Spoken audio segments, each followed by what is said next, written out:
नमस्कार दोस्तों, हर्षित द्विवेदी एजुकेशन में आपका स्वागत है। मेरा नाम है Vineet Sagar. Daily news plus editorial analysis 20 अगस्त 2022। तो आज के important news plus editorial articles कौन कौन सा है चेक करते हैं। सबसे पहला दोस्तों देखिए, सीबीआई रेड मारा है Delhi deputy chief minister Manish Sisodia साहब के घर पर। दिल्ली के जो एक्साइज पॉलिसी था उससे रिलेटेड रेड हुआ है, ये देखेंगे। फिर देखिए, कल हमारे एक्सटर्नल अफेयर्स मिनिस्टर जयशंकर साहब थाईलैंड का कैपिटल बैंकॉक में एक स्पीच दिए थे। उसमें उन्होंने बोला था कि इंडिया और चाइना के बीच में जो बायलैटरल रिलेशन है वो एक्सट्रीम डिफिकल्ट फेज से गुजर रहा है। तो इसका एक रिप्लाई आया है दोस्तों चाइना की तरफ से, वो देखेंगे। फिर देखिए, Indian team deliberating on ocean diversity pact. High seas में मरीन बायोडाइवर्सिटी को कंसर्व करने के लिए उनक्लोज के अंडर एक एग्रीमेंट आने वाला है दोस्तों।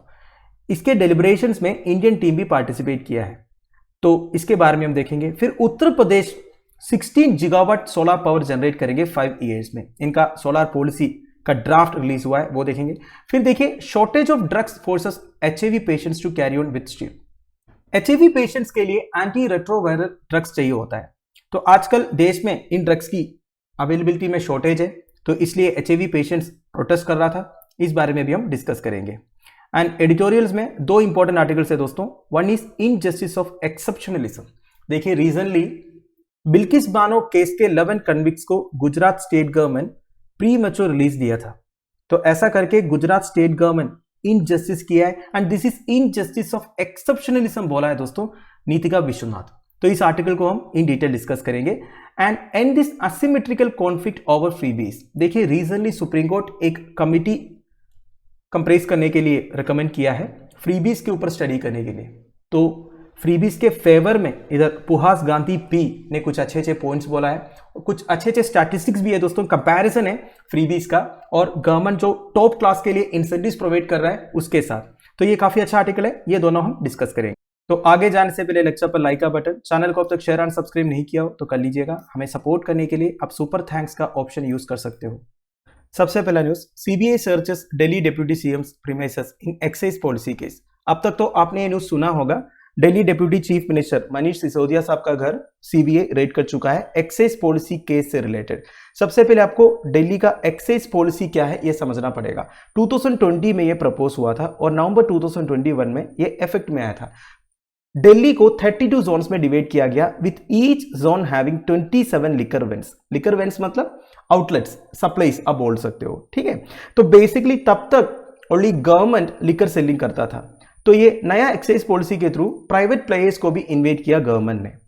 तो गवर्नमेंट का ऑब्जेक्टिव ये था, ये लिकर माफिया, ब्लैक मार्केटिंग, ये सबको खत्म करना था। बेसिकली जब कोई भी प्रोडक्ट का सप्लाई ज्यादा होगा, अवेलेबिलिटी ज्यादा होगा, तो ब्लैक मार्केटिंग खत्म हो जाएगा ना। ऊपर से दिल्ली गवर्नमेंट को रेवेन्यू भी मिल जाता इससे, ठीक है। वैसे दोस्तों देखा जाएगा तो ये जो लिकर सेलिंग है मेजोरिटी ऑफ स्टेट गवर्नमेंट्स के लिए एक बहुत अच्छा रेवेन्यू सोर्स है, ठीक है। तो the government also made rules flexible for licences. मतलब देखिए, अगर कोई प्राइवेट बिजनेस वाला लाइसेंस लेना चाहता है लिकर सेलिंग के लिए, उसके लिए जो रूल्स वगैरह है वो फ्लेक्सिबल बना दिया। और ऐसे भी किया गया कि प्राइवेट शॉप्स चाहे तो लिकर प्राइस में डिस्काउंट भी दे सकते हैं, अलग अलग ऑफर्स दे सकते हैं। अब देखिए, ऐसे करने से क्या होगा, लोग ज्यादा अट्रैक्ट होंगे। वैसे भी जब ये दारू ऐसा चीज है यूथ को अट्रैक्ट करते हैं, जब इसके ऊपर आप ऑफर्स दोगे, डिस्काउंट्स दोगे, तो ऑब्वियसली बात है लोग ज्यादा अट्रैक्ट होंगे। तो ये अपोजिशन को सही नहीं लगा, तो ऑब्वियसली बात है उनकी तरफ से प्रोटेस्ट होने लगा। और उनकी तरफ से ये एलिगेशंस भी था कि ये नया एक्साइज पॉलिसी के थ्रू कुछ ना कुछ फिनेंशियल इरेगुलरिटीज हुआ है। तो मैटर पहुंच जाता है लेफ्टिनेंट गवर्नर के पास। तो लेफ्टिनेंट गवर्नर जो है सीबीआई इन्वेस्टिगेशन रेकमेंड करते हैं। जैसे सीबीआई इन्वेस्टिगेशन रेकमेंड हुआ, सिसोदिया साहब जुलाई 30 को अनाउंस करते हैं कि new liquor policy would be scraped from अगस्त 1। तो अभी के हिसाब से ये नया एक्साइज पॉलिसी या फिर न्यू लिकर पॉलिसी जो है ये स्क्रैप किया है। और only government on liquor vends would be allowed to sell alcohol in the national capital. तो दिल्ली में अभी के हिसाब से only government on liquor vends है, ठीक है। वैसे देखा जाएगा तो न्यू एक्साइज पॉलिसी 2021-22 से गवर्नमेंट का रेवेन्यू 27% इंक्रीज हुआ था, जनरेटिंग अराउंड 8,900 करोड़। नाउ तो अभी सीबीआई ने क्या फाइंड आउट किया है, सीबीआई एक रिपोर्ट सबमिट किया है lieutenant governor and chief minister को। उस रिपोर्ट के हिसाब से मनीष सिसोदिया साहब जो उस टाइम पर एक्साइज मिनिस्टर थे, उन्होंने लेफ्टिनेंट गवर्नर ऑफ दिल्ली के अप्रूवल के बिना वेवर अलो किया on tended licence fee of ₹144.36 crore.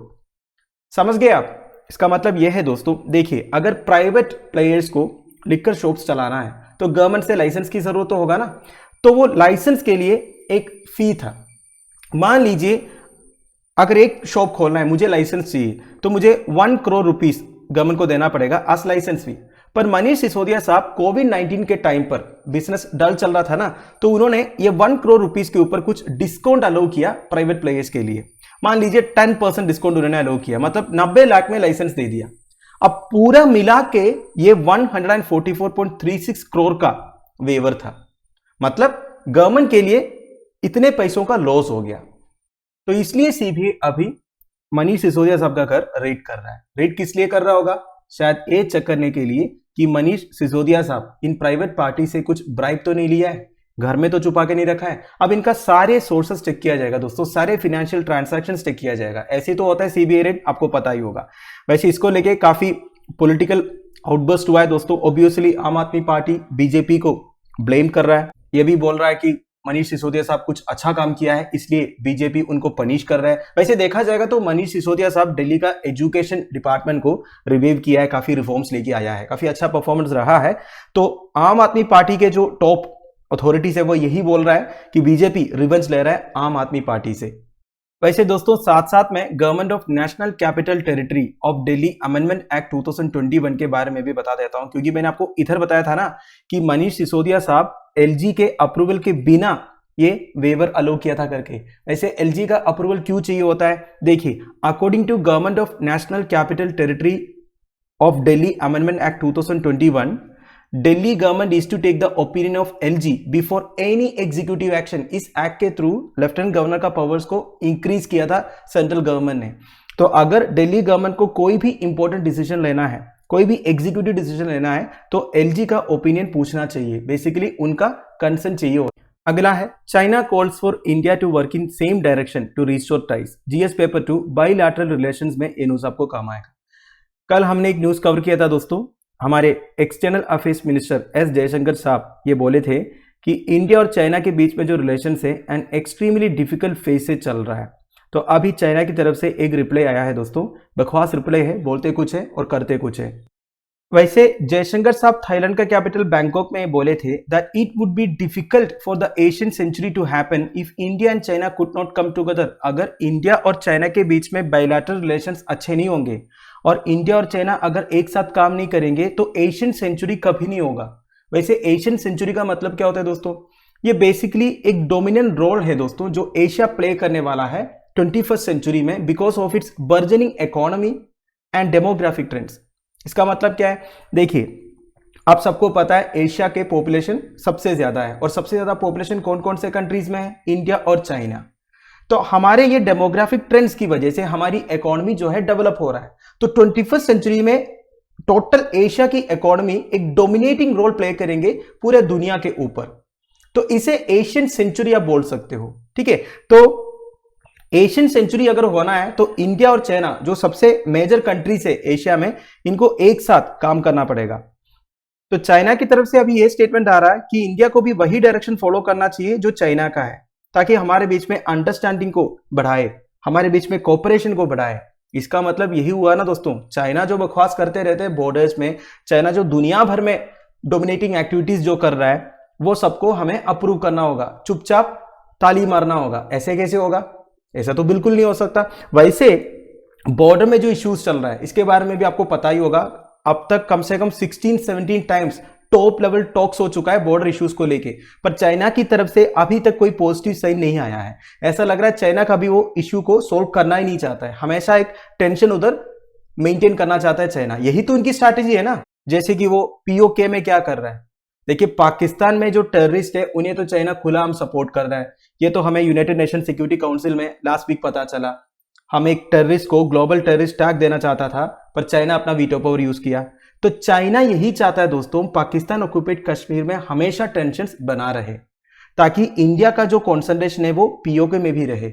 अगर इंडिया पाकिस्तान के बीच में जो इश्यूज है एलओसी को लेके या फिर पीओके के लेके, वो अगर सोल्व हो जाएगा तो इंडिया का पूरा कॉन्सेंट्रेशन फिर ईस्टर्न पार्ट में आएगा, बेसिकली एलएसी में आएगा। जो चाइना के लिए अच्छा नहीं है।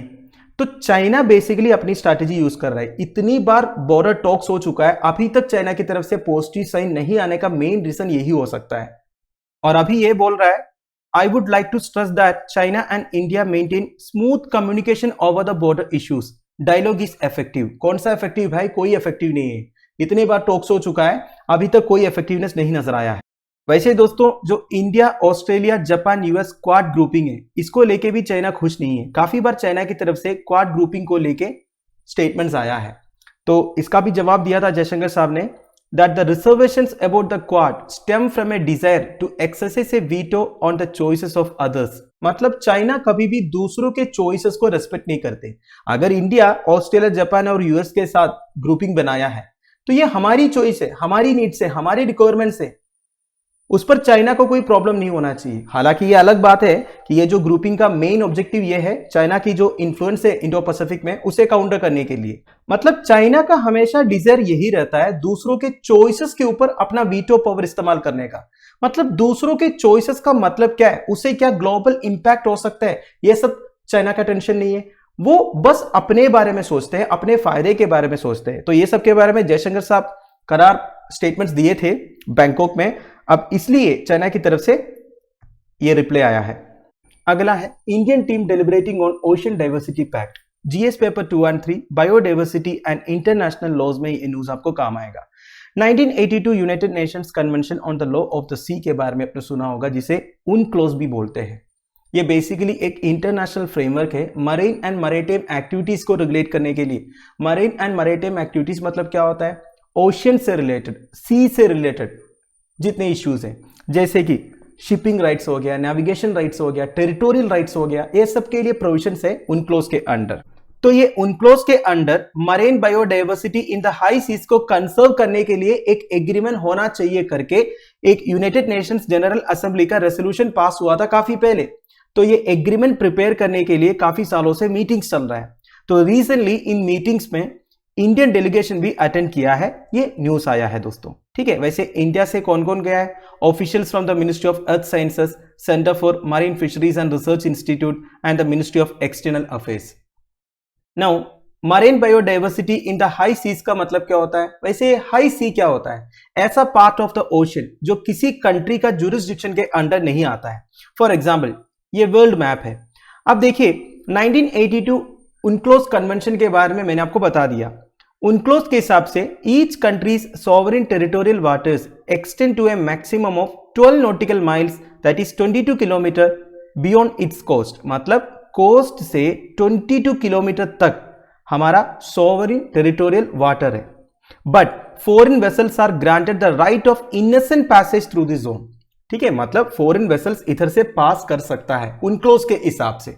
ठीक है, तो ये टेरिटोरियल वाटर्स के बाद जो एरिया आता है ना दोस्तों, ये जो एरिया है ये सब हाई सीज में आता है, किसी कंट्री का जुरिस्डिक्शन नहीं है। जैसे कि देखिए ये जो एरिया हो गया पैसिफिक ओशन का, ये एरिया हो गया, मतलब कोई भी कंट्री का जो बॉर्डर है उधर से 22 किलोमीटर के बाद वाला जो एरिया होगा उसमें किसी कंट्री का जुरिस्डिक्शन नहीं है ना, तो वो है हाई सीज। तो हाई सीज में जो मरीन बायोडाइवर्सिटी है उसे कंजर्व करने के लिए अभी तक कोई इंटरनेशनल लीगली बाइंडिंग इंस्ट्रूमेंट नहीं है, तो ऐसा एक इंस्ट्रूमेंट बनाने वाला है। वैसे दोस्तों मैंने इधर एक चीज बताना भूल गया, मैंने इधर आपको इनोसेंट पैसेज के बारे में बताया। मतलब टेरिटोरियल वाटर्स के थ्रू फॉरेन वेसल्स का इनोसेंट पैसेज हो सकता है। इनोसेंट पैसेज का मतलब यह होता है दोस्तों, बिना कोई इंटेंशन का, कोई गलत इंटेंशन नहीं होना चाहिए। जैसे कि किसी कंट्री को अटैक करने के लिए, स्पाई करने के लिए अगर कोई फॉरेन वेसल आ रहा है तो ये गलत है ना, तो ये इनोसेंट पैसेज नहीं है। अगर कोई ट्रेड पर्पस के लिए, पैसेंजर पर्पस के लिए कोई फॉरेन वेसल को टेरिटोरियल वाटर से पास करना है तो वो ठीक है, ये UNCLOS अलाउ किया है, ये भी समझ लीजिएगा। तो अभी इस तरह एक एग्रीमेंट क्यों लेके आ रहा है? मेरा कहने का मतलब है हाई सीज में मरीन बायोडाइवर्सिटी को कंजर्व करने के लिए एग्रीमेंट क्यों लेके आ रहा है। बात यह है दोस्तों, वैसे देखा जाएगा तो हाई सीज में माइनिंग एक्टिविटीज होते हैं, गैस हाइड्रेट्स के लिए, प्रेशियस मेटल्स के लिए, अदर फॉसिल फ्यूल रिसोर्सेज के लिए।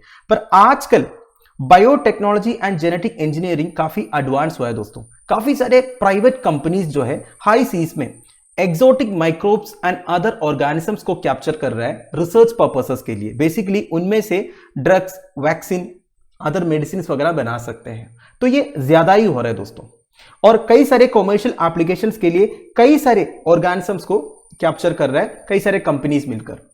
तो इससे हाई सीज में जो मरीन बायोडाइवर्सिटी है इनके लिए थ्रेट है। तो जल्दी कोई इंटरनेशनल फ्रेमवर्क लेके नहीं आएंगे इसे रेगुलेट करने के लिए, तो ये मरीन बायोडाइवर्सिटी जो है खत्म हो जाएगा। अगला है UP to generate 16 gigawatt solar power in 5 years, GS paper 2 and 3, renewable energy and government policies में ये न्यूज आपको काम आएगा। Uttar Pradesh government solar energy policy 2022 का ड्राफ्ट अनवील किया है, जिसमें यह सजेस्ट किया है कि state 16,000 megawatt of renewable power generate करेंगे 2026-27 तक। तो ये पॉलिसी रिलीज किया है Uttar Pradesh new and renewable energy development agency, that is UPNEDA। तो देखिए इसका ब्रेकडाउन दिया हुआ है। टोटल 16,000 मेगावाट है, इसमें से 10,000 मेगावाट जो है utility grid scale solar projects and solar park से जनरेट करेंगे। मतलब जो बड़े बड़े सोलर प्रोजेक्ट्स होगा, सोलर पार्क्स होगा, उसमें सोलर पैनल्स लगाएंगे। और 2,000 मेगावाट डिस्ट्रीब्यूटेड सोलर जनरेशन से जनरेट करेंगे। क्या होता है डिस्ट्रीब्यूटेड सोलर जनरेशन? जैसे कि मान लीजिए आपका घर के ऊपर आपने एक सोलर पैनल लगाया, ठीक है, तो आपका घर का यूज पूरा हो रहा है, उस पैनल से जो इलेक्ट्रिसिटी जनरेट हो रहा है, आपका घर का पूरा काम हो रहा है, पर थोड़ा बहुत बच रहा है आपका इलेक्ट्रिसिटी। तो ये इलेक्ट्रिसिटी जो एक्सेस प्रोड्यूस हो रहा है आपका सोलर पैनल से, वो आप ग्रिड में ट्रांसफर कर सकते हो। बेसिकली वो पावर आप बेच सकते हो, गवर्नमेंट खरीद लेगा। इसे डिस्ट्रीब्यूटेड सोलर जनरेशन बोलते हैं दोस्तों, समझ गए? तो इसे 2,000 मेगावाट जो है जनरेट होगा। फिर 4,000 megawatt from solar rooftop projects, मतलब बिल्डिंग्स के ऊपर जो सोलर रूफटॉप पैनल्स लगाएंगे, इससे भी 4,000 मेगावाट जनरेट करेंगे। ठीक है, now under the proposed policy government would help 20 solar cities covering 10 lakh house holds with rooftop installations. ठीक है, तो 20 सोलर सिटीज डेवलप करने का प्लान है जो 10 लाख हाउस होल्ड्स को कवर करेंगे, सभी में रूफटॉप इंस्टॉलेशंस लगाएंगे। तो सिटीज कौन कौन सा है ये लिखा हुआ है दोस्तों, that is not so important, फिर भी देखिए Meerut, Varanasi, Bareilly, Moradabad, Saharanpur, Firozabad etcetera. Now the draft also proposes rooftop solar installations in government buildings and in 21,000 unelectrified primary schools. तो देखिए इसका मतलब यह है यूपी में 21,000 अनइलेक्ट्रिफाइड प्राइमरी स्कूल्स है जहां करंट सप्लाई नहीं है, तो उधर भी सोलर रूफटॉप पैनल्स इंस्टॉल करेंगे। इसके अलावा गवर्नमेंट बिल्डिंग्स के ऊपर भी रूफटॉप सोलर इंस्टॉलेशंस होगा। ठीक, वैसे ड्राफ्ट पॉलिसी का ऑब्जेक्टिव यह है दोस्तों, एक तो सोलर पार्क्स डेवलप करना है, small decentralised grid connected solar power को प्रमोट करना है, सोलर इंस्टॉलेशंस को प्रमोट करना है, ट्रांसमिशन नेटवर्क्स को और स्ट्रेंथन करना है, एंड एक ग्रीन एनर्जी कॉरिडोर डेवलप करना है बुंदेलखंड रीजन में। ग्रीन एनर्जी कॉरिडोर मतलब क्या होता है? ये बेसिकली एक कॉम्प्रिहेंसिव स्कीम है दोस्तों रिन्यूएबल एनर्जी कैपेसिटी एडिशन के लिए। ठीक है, इसे ग्रीन एनर्जी कॉरिडोर बोलते हैं और वो आएगा बुंदेलखंड रीजन में। वैसे बुंदेलखंड रीजन कौन सा है दोस्तों? इधर आप देख सकते हो, उत्तर प्रदेश का सथेन साइड और मध्य प्रदेश का नॉर्थेन साइड और राजस्थान का नॉर्थ ईस्टर्न साइड मिलकर एक एरिया है बुंदेलखंड। अब आपसे एक सवाल है दोस्तों, बुंदेलखंड रीजन में पानी की कमी है, ये बात आपको पता होगा। तो इस पानी की कमी को दूर करने के लिए गवर्नमेंट का एक रिवर लिंकिंग प्रोजेक्ट है जो प्लांट है। तो इधर एक रिवर है, इधर एक रिवर है, ये दोनों को लिंक करेंगे एक कैनाल से। तो ये रिवर लिंकिंग प्रोजेक्ट का नाम क्या है आप मुझे कमेंट बॉक्स में बताइए। Final news, shortage of drugs forces HIV patients to carry on with still, GS paper 2 health issues में आपको ये न्यूज काम आएगा। देखिए एक रीसेंट एस्टिमेट्स के हिसाब से इंडिया में total number of AIDS patients करीब 24 लाख है, इसमें करीब 82,000 बच्चे भी है दोस्तों। तो HIV पेशेंट्स एक टाइप ऑफ ड्रग्स यूज करते हैं दोस्तों, they are anti retroviral drugs, जिसे ARV ड्रग्स भी बोलते हैं। वैसे ARV ड्रग्स क्या करते हैं दोस्तों? It stops the virus replicating in the body. देखिए जो ह्यूमन इम्यूनो डिफिशियंसी वायरस है ये बहुत जल्दी रेप्लिकेट होता है शरीर के अंदर, तो इसे रेप्लिकेट करने से रोकता है दोस्तों एंटी रेट्रोवायरल मेडिसिन जो है, and this allows the immune system to repair itself and prevent further damage. तो बेसिकली हमारा इम्यून सिस्टम को अपने आप रिपेयर होने के लिए मदद करते हैं एंटी रेट्रोवायरल ड्रग्स जो है। तो अभी न्यूज क्या आया है दोस्तों, पिछले कुछ महीनों से हमारे देश में एंटी रेट्रोवायरल ड्रग्स की अवेलेबिलिटी में शॉर्टेज नजर आया है, जिस वजह से एड्स पेशेंट परेशान हुए, क्योंकि उन्हें सर्वाइव करने के लिए एंटी रेट्रोवायरल ड्रग्स की जरूरत है। तो पिछले 1 महीने से वो प्रोटेस्ट कर रहे हैं दोस्तों, पर अब जाके नेशनल एड्स कंट्रोल ऑर्गेनाइजेशन के ऑफिशियल्स उन्हें अश्योर किया है कि fresh supply of medicine shortly होगा करके। तो इतना ही न्यूज़ है दोस्तों। नेशनल एड्स कंट्रोल ऑर्गेनाइजेशन के बारे में बता देता हूं, जिसे नैको बोलते हैं। ये 1992 में एस्टैब्लिश हुआ था and it is a division of India's ministry of health and family welfare. ये बेसिकली HIV/AIDS कंट्रोल प्रोग्राम चलाते हैं दोस्तों इंडिया में। इनके 35 HIV/AIDS prevention and control societies है and it is the nodal organisation for formulation of policy and implementation of programmes for prevention and control of HIV/AIDS in India. तो basically human immunodeficiency virus AIDS acute immunodeficiency syndrome, इसे prevent and control करने के लिए जितने policy and programmes को formulate करने की responsibility national AIDS control organisation का है। ठीक है। नाउ रेट्रोवायरस के बारे में कुछ डिटेल्स लिखा हुआ है। Retrovirus is a virus that uses RNA as its genomic material. RNA क्या है? Ribonucleic acid. राइबोन्यूक्लिक एसिड एक न्यूक्लिक एसिड है जो सारे लिविंग सेल्स में प्रेजेंट है और इनका स्ट्रक्चरल सिमिलरिटीज भी है DNA के साथ। पर आपको पता है दोस्तों, DNA डबल स्टैंडर्ड रहता है पर RNA most often single standard रहता है। ऐसा आपने बेसिक बायोलॉजी में पढ़ा होगा।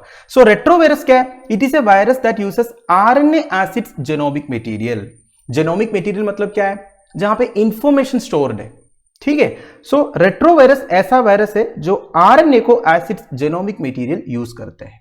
नाउ इंफेक्शन होने के बाद ये cell converts the retroviral RNA into DNA। ध्यान से सुनिएगा, रेट्रोवायरस एक सेल को इन्फेक्ट करते हैं ना, तब वो सेल क्या करता है? रेट्रोवायरल RNA को DNA में कन्वर्ट करता है, which in turn is inserted into the DNA of the host cell. फिर वो होस्ट सेल का DNA में इंसर्ट हो जाएगा। फिर क्या होगा? सेल मोर रेट्रोवायरसेस को प्रोड्यूस करेंगे जो दूसरे सेल्स को इन्फेक्ट करेंगे। थोड़ा सा ट्रिकी है, वैसे इतना डीप जाने की कोई जरूरत नहीं है। आपके लिए इंपॉर्टेंट यह है दोस्तों, many retroviruses are associated with diseases including AIDS and some forms of cancer. ठीक है। तो बेसिकली जो एड्स है, एड्स कॉज करने वाला जो ह्यूमन इम्यूनो डेफिशिएंसी वायरस है HIV, वो एक रेट्रोवायरस है, ये समझ लीजिएगा आप। ठीक है। एंड रेट्रोवायरस हमेशा RNA को as its genomic material use करते हैं, ये भी इंपॉर्टेंट है। तो दोस्तों ये रहे आज के इंपॉर्टेंट न्यूज। आई होप आपको समझ में आ गया होगा। अब हम एडिटोरियल्स में चलते हैं दोस्तों। जैसे मैंने आपको बोला, दो इंपॉर्टेंट एडिटोरियल्स है। Number 1 is the injustice of exceptionalism. ये article basically Bilkis Bano case से रिलेटेड है। इस केस का बैकग्राउंड सबसे पहले समझते हैं। वैसे हर्षित सर रिसेंटली एक वीडियो बनाया था इस केस के ऊपर, मैं आपको ब्रीफली बता देता हूं। 2002 में बिल्किस बानो करके एक लेडी का गैंग रेप होता है बाय 11 men। ये भी नहीं, इनके फैमिली मेंबर्स का मर्डर भी होता है। तो सेंट्रल ब्यूरो ऑफ इन्वेस्टिगेशन इस केस को इन्वेस्टिगेट किया था और 2008 में ये special central bureau of investigation court in 11 men को लाइफ इंप्रिजनमेंट की सजा सुनाते हैं।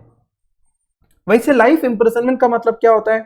मतलब अगर एक इंडिविजुअल को लाइफ इंप्रिजनमेंट का पनिशमेंट मिलता है तो पूरी लाइफ के लिए उन्हें जेल में रहना है। मतलब जब तक उनका नेचुरल डेथ नहीं होता तब तक जेल में रहना है। पर देखिए, गवर्नमेंट ऑफ इंडिया का एक रेमिशन पॉलिसी है 1992 का।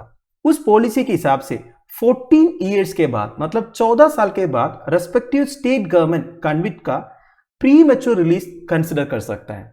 तो वैसे गुजरात स्टेट गवर्नमेंट इन 11 लोगों का प्री मैच्योर रिलीज को कंसिडर किया और उन्हें रिलीज भी किया।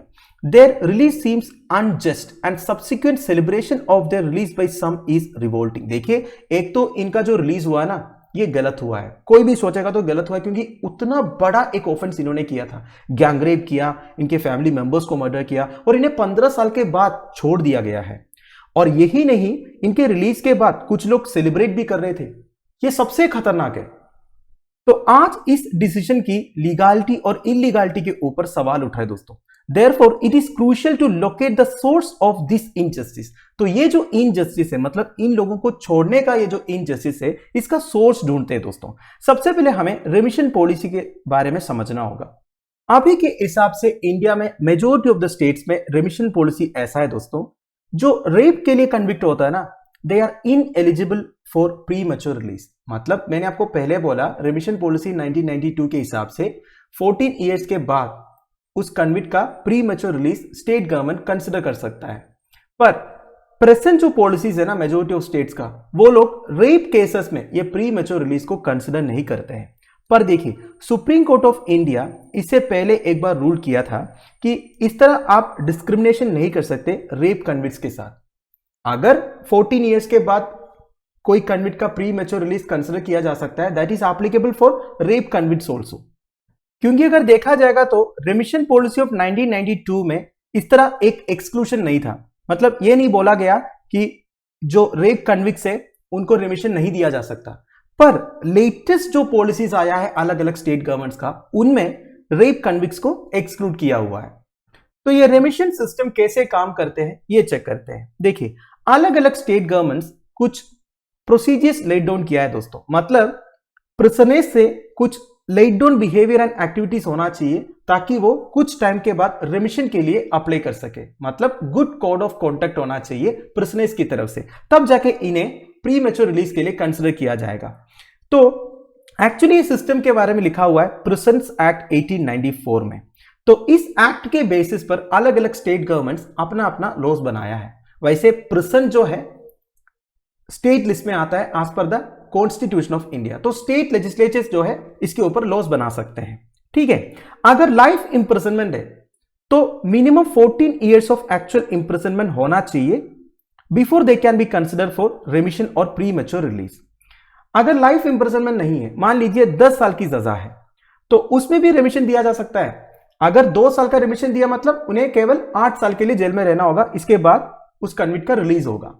अब आपको ध्यान रखना है अलग अलग स्टेट्स में रिमिशन को लेके अलग अलग पॉलिसीज है, क्योंकि जैसे मैंने आपको पहले बोला प्रिजन जो है एक स्टेट सब्जेक्ट है as per the Indian constitution. वैसे गुजरात का जो पॉलिसी है दोस्तों 2014 का पॉलिसी है, इन्होंने उनके पॉलिसी फॉर प्रिजनर्स को रिवाइज किया था। तो गुजरात की जो पॉलिसी के हिसाब से रेप कन्विक्ट्स इन एलिजिबल है प्री मैच्योर रिलीज के लिए, इसके बावजूद इनको रिलीज किया गया। नाउ इसके अलावा state governments have also developed premature release rules that include the power to give effect to governors power of remission under article 161 of the constitution. देखिए कॉन्स्टिट्यूशन का आर्टिकल 161 में गवर्नर का powers of remission के बारे में लिखा हुआ है। वैसे प्रेसिडेंट के पास भी पावर्स ऑफ रिमिशन है, वो कौन सा आर्टिकल है आप मुझे कमेंट बॉक्स में बताइए। Now article 161 of the constitution के हिसाब से गवर्नर कोई भी प्रिजनर को माफ कर सकता है, पार्डन कर सकता है, बेसिकली उन्हें जेल से बाहर निकाल सकते हैं। Now those powers are not governed by the CRPC that are often used to bypass the minimum 14 years of actual imprisonment requirement in the CRPC। CRPC मतलब कोड ऑफ क्रिमिनल प्रोसीजर।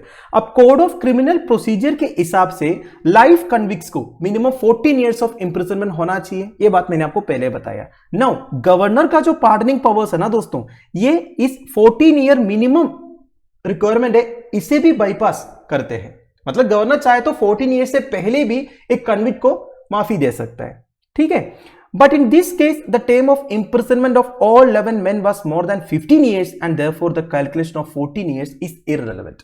तो हमें इस particular case में मतलब Gujarat state government जो 11 लोगों को release किया है, इसमें गवर्नर वाला जो पार्डनिंग पावर को देखना नहीं है, क्योंकि ऑलरेडी इन लोगों का 14 ईयर्स क्रॉस हो चुका था, 15 साल हो चुका था। तो ये जो पर्टिकुलर पॉइंट है ये इररेलेवेंट है इस पर्टिकुलर केस। नाउ इधर ऑथर ऑफ द आर्टिकल का पॉइंट ये है, एक मीनिंगफुल क्रिमिनल जस्टिस पॉलिसी में ऑफेंस बेस्ड एक्सक्लूशंस वैसे नहीं होना चाहिए। मतलब ऐसा नहीं कि एक पर्टिकुलर ऑफेंस करने वालों को रिमिशन मिल जाएगा, प्री मैच्योर रिलीज मिल जाएगा, और कोई पर्टिकुलर ऑफेंस वालों के लिए ये नहीं। एक मीनिंगफुल क्रिमिनल जस्टिस पॉलिसी में इस तरह का ऑफेंस बेस्ड एक्सक्लूशंस नहीं होना चाहिए, because remission is born out of the central objective of prisons to operate as reformative and rehabilitative spaces. Remission का मतलब समझना होगा। रिमिशन का मतलब यह है दोस्तों, कुछ कन्विक्ट्स को अपनी गलती के बारे में समझा के फिर बाकी उनका जो लाइफ है उसे चेंज करने का एक मौका देना, उनका रिहैबिलिटेशन करवाना।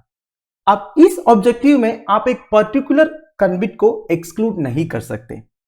सुप्रीम कोर्ट वैसे रिमिशन को as an inherent part of prisoners right to life करके रिकॉग्नाइज किया है। तो आपको यह बात समझना है दोस्तों, सब ये समझते हैं रिमिशन एक प्रिविलेज है, प्रिविलेज नहीं है। Remission is a right extended to the convict by the state. तो स्टेट एक प्रिजनर को रिमिशन का राइट दिया हुआ है। This is a very important point, कई लोग ये समझते हैं कि एक प्रिविलेज है, प्रिविलेज नहीं है, दिस इज प्रिजनर्स राइट, और ये राइट टू लाइफ के अंडर आता है। राइट टू लाइफ कौन सा आर्टिकल है? आर्टिकल 21। तो आर्टिकल 21 के under supreme court prisoners right to life को भी इंक्लूड किया है, ध्यान दीजिए। पर देखिए दोस्तों, ये सब तो ठीक है, रेमिशन वाला जो सिस्टम है इसका ब्रॉडर पोजीशन हमने इधर डिस्कस किया, अच्छी बात है। But at the same time Gujarat state government की एक पॉलिसी है दोस्तों रेमिशन के ऊपर कि रेप कन्विक्ट्स को प्री मैच्योर रिलीज के लिए कंसिडर नहीं करना चाहिए। इसके बावजूद इन्होंने इन कन्विक्ट्स को रिलीज क्यों किया, यह सवाल उठता है। ये cardinal rule of justice stands broken on set of considerations for everyone else convicted for the same offense, but somehow ये different set of governance consideration for this 11 individuals। तो ये 11 individuals के लिए कुछ अलग set of governance considerations किया गया है गुजरात स्टेट गवर्नमेंट की तरफ से, ये समझ में नहीं आ रहा है। इधर जस्टिस स्टैंड्स ब्रोकन। वैसे देखा जाएगा तो आजकल legislature, executive, judiciary harsher sentences लेके आ रहा है सेक्सुअल ऑफेंसेस के लिए, but The impunity for sexual violence remains a grave concern। Sexual violence एक concern है दोस्तों। देखिए जितने रेप सर्वाइवर्स है ना, वो क्रिमिनल कंप्लेंट्स फाइल करने से आजकल डरती है। ऊपर से अगर एक रेप सर्वाइवर रिलीजियस माइनॉरिटी से बिलोंग करती है या फिर लो कास्ट से बिलोंग करती है तो उनके लिए तो और प्रॉब्लम है। उन्हें तो मेजोरिटी कम्युनिटी के लोग धमकाते हैं पुलिस के पास नहीं जाने के लिए, और इवन पुलिस को भी इन्फ्लुएंस करते हैं। And the lack of witness protection measures result in many complainants turning hostile to protect themselves from more harm. देखिए सबसे इंपॉर्टेंट बात यह है दोस्तों, उस केस के लिए कोई विटनेस भी नहीं मिलेगा, क्योंकि गवाही देने में लोग डरते हैं दोस्तों। क्योंकि जब एक इन्फ्लुएंशियल कम्युनिटी का मेंबर के अगेंस्ट अगर केस है तो उनके अगेंस्ट गवाही देने में भी कोई सामने नहीं आएगा, अगर कोई आएगा तो उन्हें भी थ्रेट्स मिलेगा। तो ये हमारे देश का ग्राउंड रियलिटी है दोस्तों। ऊपर से आजकल rape is used as a weapon of social operation also. देखिए अपर कास्ट के लोग लोअर कास्ट के लोगों को सोशली ऑप्रेस करने के लिए रेप करते हैं, मतलब ऐसे धमकाते हैं कि तुम्हारा रेप हो जाएगा। इस तरह भी होता है ना, कई सारे इंसिडेंट्स आपने सुना होगा। अगर आप बिल्किस बानो केस की बात करें, not only was it an uphill struggle to initiate criminal proceedings, but it was also accompanied by several death threats throughout the course of her case। देखिए बिल्किस बानो का भी केस कुछ अलग नहीं था, इन्हें भी काफी स्ट्रगल करना पड़ा क्रिमिनल प्रोसीडिंग्स इनिशिएट करने के लिए। इनको भी कई सारे डेथ थ्रेट्स मिला था through out the course of a case. उन्हें अपना लोकेशन बार बार चेंज करना पड़ा सेफ्टी के लिए। तो कहने का मतलब यह है दोस्तों, जस्टिस परस्यू करने के लिए कास्ट एंड रिलीजियस माइनॉरिटीज के लोगों को काफी स्ट्रगल करना पड़ता है हमारे देश में। सो author of the article in 11 prisoners का जो प्री मैच्योर रिलीज है, इसे इनजस्टिस ऑफ एक्सेप्शनलिज्म बोल रहे हैं। एक्सेप्शनलिज्म ही तो हुआ ना दोस्तों, क्योंकि गुजरात की पॉलिसी जो है वो कुछ और बोलते हैं, तो इन्हें उस पॉलिसी से एग्जट किया गया। It is this exceptionalism that lies at the core of injustice in this case. अब तो हमें यह डर है बिल्किस बानो की सेफ्टी के बारे में। वैसे 15 साल कोई कम टाइम नहीं है, पर ऐसा अभी लग रहा है 15 साल भी इनसफिशिएंट है। But our dissatisfaction with a broken and discriminatory system cannot be fixed by harsher sentences and practices, which is unfortunately the only form of justice that a punitive system can offer। तो author ये भी बता रही है दोस्तों, उन्हें और कुछ सालों के लिए या फिर पूरे लाइफ तक अगर जेल में बंद रखेंगे तभी भी हमारी सोसाइटी का ये जो प्रॉब्लम है ये सॉल्व नहीं होगा। अनफॉर्चुनेटली हमारा जस्टिस सिस्टम है, यही एक सोल्यूशन है उनको इस तरह पनिश करने का। अब उन्हें और हार्शर सेंटेंसेस से भी ये जो प्रॉब्लम्स आजकल हमारी सोसाइटी में है ये तो सॉल्व नहीं हो रहा है ना। अगला है and this asymmetrical conflict over freebies. ये आर्टिकल लिखा है Puhas Gandhi, he is an international trade and investment attorney. ये स्टेट जॉइंट सेक्रेटरी भी है द्राविड़ मुन्नेट्र कड़गम का, जो रूलिंग पार्टी है तमिलनाडु का। तो ये आर्टिकल बेसिकली फ्रीबीज के बारे में दोस्तों। ये फ्रीबीज को सपोर्ट करते हुए कुछ पॉइंट्स बोल रहा है, कुछ अच्छे अच्छे पॉइंट्स है, वैसे हम डिस्कस करेंगे। वैसे फ्रीबीज आजकल एक बर्निंग टॉपिक बन गया है। वैसे रिसेंटली सुप्रीम कोर्ट ये रेकमेंड किया है कि एक एक्सपर्ट कमिटी कंप्रेस होना चाहिए with representatives of the beneficiaries such as union and state governments, finance commission, NITI Aayog, reserve bank of India. तो इन सबके रिप्रेजेंटेटिव्स का एक एक्सपर्ट कमिटी होना चाहिए to study the issue of freebies. तो बेसिकली जो ऑथर ऑफ द आर्टिकल है, supreme court का ये जो रिकमेंडेशन है उसे क्रिटिसाइज किया है। ये बेसिकली फ्रीबीज को सपोर्ट करते हुए कुछ पॉइंट्स बोल रहा है दोस्तों। ऑथर के हिसाब से सुप्रीम कोर्ट भी फ्रीबीज को क्रिटिसाइज कर रहा है। उनके हिसाब से फ्रीबीज की वजह से गवर्नमेंट्स के ऊपर बर्डन ज्यादा हो जाता है, but at the same time जो फ्रीबीज को सपोर्ट करते हैं उनका आर्गुमेंट यह है दोस्तों, हमारे जैसा एक स्ट्रैटिफाइड सोसाइटी में, स्ट्रैटिफाइड सोसाइटी मतलब हमारी सोसाइटी काफी इनइक्वल है, वेल्थ हो, इंटेलेक्ट हो, वो सब कुछ लोगों के पास एक्यूमुलेटेड है।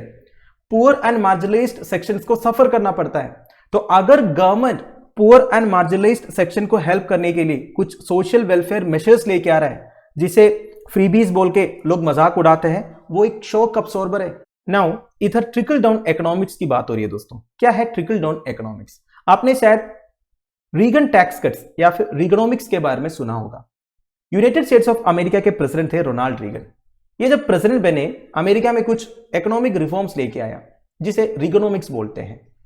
जैसे कि एबेनोमिक्स के बारे में आपने सुना होगा। Former prime minister of Japan Shinzo Abe, जिनका रिसेंटली मर्डर हुआ था, उन्होंने भी कुछ इकोनॉमिक रिफॉर्म्स लेके आए थे जापान में, जिसे एबेनोमिक्स बोलते हैं। ठीक है, वैसे यह है Reaganomics, and Reaganomics is associated with trickle down economics. Trickle down economics में क्या होता है दोस्तों? Maximum cut is given to higher income earners and corporations. देश में जितने हायर इनकम अर्नर्स होगा ना, या फिर कॉर्पोरेट्स होगा, उनसे कम टैक्स लिया जाएगा। बेसिकली गवर्नमेंट की तरफ से उन्हें मैक्सिमम सपोर्ट करेगा, in the expectation that any benefit provided at the top would trickle down to the poor.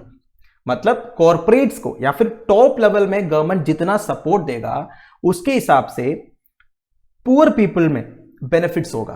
कैसे? जॉब क्रिएशन ज्यादा होगा, हायर आउटपुट होगा, infrastructure development and standard of living भी इंप्रूव होगा। क्योंकि कॉर्पोरेट्स को अगर ग्रो करना है तो सपोर्ट तो चाहिए ना, तो ज्यादा जॉब क्रिएट होगा, ज्यादा इंफ्रास्ट्रक्चर डेवलपमेंट होगा। यह है ट्रिकल डाउन इकोनॉमिक्स का ऑब्जेक्टिव। तो इसमें बेसिकली क्या होगा, जो हायर इनकम अर्नर्स है कॉर्पोरेशन से, उन्हें मैक्सिमम कट्स दिया जाएगा, बेसिकली टैक्स कट्स दिया जाएगा। देखा जाए तो ट्रिकल डाउन से कुछ पॉजिटिव रिजल्ट्स जरूर आया है। जरूर जॉब क्रिएशन होगा, है कि नहीं दोस्तों? जरूर इंफ्रास्ट्रक्चर डेवलपमेंट होगा, जरूर स्टैंडर्ड ऑफ लिविंग भी इंप्रूव होगा, but at the same time inequality बहुत ज्यादा बढ़ेगा दोस्तों। मतलब पुअर एंड रिच के बीच में जो डिफरेंस है वो बहुत ज्यादा बढ़ेगा। इसे famous economist such as Nobel laureate Joseph E Stiglitz ने क्रिटिसाइज भी किया है, ये जो ट्रिकल डाउन इकोनॉमिक्स को। तो इधर ये ट्रिकल डाउन इकोनॉमिक्स की बात क्यों हो रही है दोस्तों? देखिए 1990s के बाद जब हमारा इकोनॉमिक रिफॉर्म्स हुआ था, जैसे कि LPG, liberalisation, privatisation, globalisation, India में भी ये ट्रिकल डाउन इकोनॉमिक्स का कुछ इफेक्ट देखने को मिला है। सच एज इंडिया में स्पेशल इकोनॉमिक जोन्स बने, software technology parks of India बने, बायोटेक्नोलॉजी पार्क्स बने, ठीक है, और इंसेंटिव्स दिए गए टैक्स होल्डर्स के रूप पर, सब्सिडाइज पावर के रूप पर, स्टैंप ड्यूटी को वेव करते हुए। तो ये सारे बेसिकली कॉर्पोरेशंस को सपोर्ट करने के लिए था, कॉर्पोरेट्स को सपोर्ट करने के लिए था। एंड रिसेंटली कॉर्पोरेट टैक्स भी हमने कट डाउन किया है। पहले 30% लेता था कॉर्पोरेट से, आजकल वो 18% हो गया। तो ये भी एक टाइप का ट्रिकल डाउन इकोनॉमिक्स है ना। पर इसका रिजल्ट देखिए दोस्तों, वर्ल्ड इनइक्वालिटी रिपोर्ट 2022 के हिसाब से इंडिया में टॉप 1% के पास 22% ऑफ नेशनल इनकम है एज ऑफ 2021। टॉप 10% के पास 57% ऑफ द नेशनल इनकम है। सोचिए दोस्तों, हमारे देश में टॉप 10% ऑफ द पॉपुलेशन के पास 57% ऑफ नेशनल इनकम है। तो हम जैसा जो आम लोग है, पूरे मिलकर मतलब करीब 130 करोड़ लोगों के पास बाकी जो 43% ऑफ इनकम है, इतना इनइक्वालिटी है। और एक एग्जांपल बताता हूं, wealth inequality class and caste in India 1961-2012 करके एक रिसर्च पेपर पब्लिश हुआ था। उन्होंने ये बोला, इंडिया के अपर कास्ट हाउस होल्ड जो है 47% national average annual household income hold करता है। इसका मतलब यह है India one of the most economically and socially stratified countries है दुनिया में। Further 93% of top corporate board members upper caste के हैं इंडिया में। 61.8% of micro small and medium enterprises भी अपर कास्ट के लोग ओन करते हैं। So freebies in the form of incentives benefit the upper caste एलाइट्स।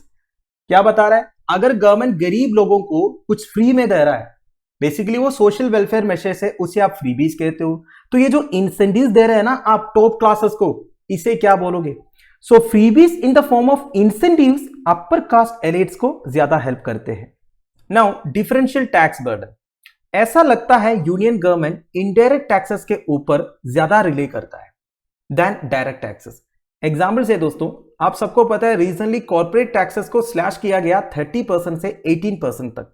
पर अगर आप देखोगे इनडायरेक्ट टैक्सेस 2014 से 2021 तक बहुत ज्यादा बढ़ा है। इनडायरेक्ट टैक्सेस में क्या क्या आता है? Taxes on fuel and food, petrol diesel का जो टैक्स है वो इनडायरेक्ट टैक्स है। राइस मिल्क सीरियल्स में आप जो पैसे दे रहे हो वो सब इनडायरेक्ट टैक्स है। और ये इनडायरेक्ट टैक्स सबसे ज्यादा अफेक्ट किसको करता है? आम लोगों को, पुअर लोगों को। They spend a major portion of their income in indirect. ऊपर से जब आप इनडायरेक्ट टैक्सेस को बढ़ा देते हो उससे इन्फ्लेशन होगा, क्योंकि हर चीज का जो प्राइस है वो बढ़ जाता है कि नहीं? Now state such as Tamil Nadu address this inequality through social welfare measures derived as freebies। तो तमिलनाडु जैसे जो स्टेट्स है, ये जो इनइक्वालिटी है ना हमारे देश में, इसे एड्रेस करते हैं सोशल वेलफेयर मेशेस के थ्रू, जिसे लोग फ्रीबीज करके मजाक उड़ाते हैं। नाउ एग्जाम्पल है दोस्तों, तमिलनाडु गवर्नमेंट फ्री बस पास दिया है वीमेन के लिए। इससे फैमिलीज फ्यूल का जो प्राइस है उसे बचा लिया, और ये मोर वीमेन को एंकरेज किया है वर्कफोर्स ज्वाइन करने के लिए, क्योंकि देखिए आने जाने का पैसा तो नहीं लगेगा। Intent leading to economically stable families and women's empowerment. तो बेसिकली तमिलनाडु गवर्नमेंट का जो फ्री बस पास है वीमेन के लिए, इससे ज्यादा वीमेन जो है वर्कफोर्स ज्वाइन किए, जिसकी वजह से ज्यादा इकोनॉमिकली स्टेबल फैमिलीज आए और वीमेन का ऑब्वियस सी बात है एम्पावरमेंट भी हुआ। फिर देखिए Tamil Nadu free mid day meals provide करते हैं, आजकल ब्रेकफास्ट भी प्रोवाइड करते हैं दोस्तों। That have encouraged socially backward parents to send their wards to school at least for the meals. इससे क्या है दोस्तों, ये सोशली एंड इकोनॉमिकली बैकवर्ड जो क्लासेस है वो अपने बच्चों को स्कूल तो भेजते हैं, कम से कम खाना तो मिल जाएगा इन्हें।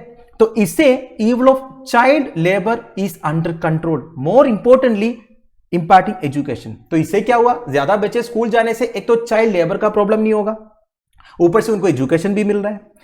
And these measures have resulted in a higher graduate enrollment ratio for Tamil Nadu. देखिए ये फ्री बस पास देने से विमेन के लिए इसे तमिलनाडु का ग्रेजुएट एनरोलमेंट रेशियो भी बढ़ा है दोस्तों 52%।